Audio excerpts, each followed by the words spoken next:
It looks like Amazon, a company on the roll, is still on a roll.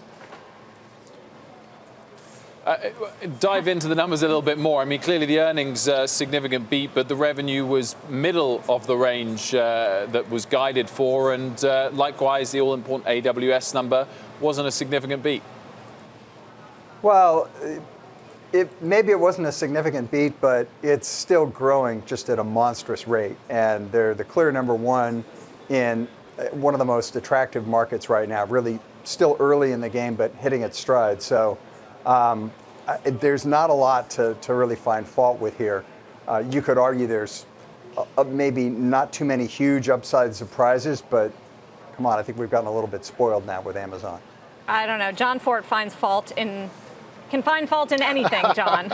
So go for it. You sound like my wife. I think AWS had a really solid quarter. It's reminiscent of what Microsoft showed us with Azure. And they also were really strong when you look at the shipment costs. They were only at about 31% growth. That's the low end of what you've seen from them over quarters of the past year. But it's interesting, this operating income beat, they came in at $3 billion. I was looking back, where did they guide during their last report? They guided to $1.9 billion in operating income at the high end. So they beat that by more than $1 billion. I think a lot of what's going to need to happen on this call is investors are going to want to understand why the big miss on this. It's not like this came from somewhere that seems to be completely unexpected. It's not like the cloud completely blew out at a level that delivered all this operating income. So is this guide that they're giving now for operating income to, let's see, 1.4 to 2.4 billion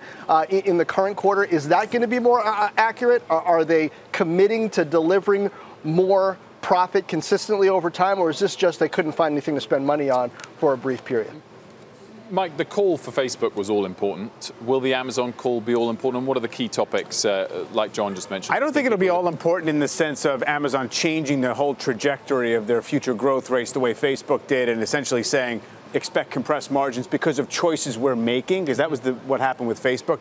With Amazon, I think it's probably more about, to John's point, what's the pace of investment opportunity? How fast are we going to get there? How confident are they, I guess, about the various regions in terms of hitting the top line numbers? It's all about, I mean, let's remember, it's still a retailer. It's the fourth quarter of this year that really is when they have their busiest time. And I think that any color they can give on that is going to be key.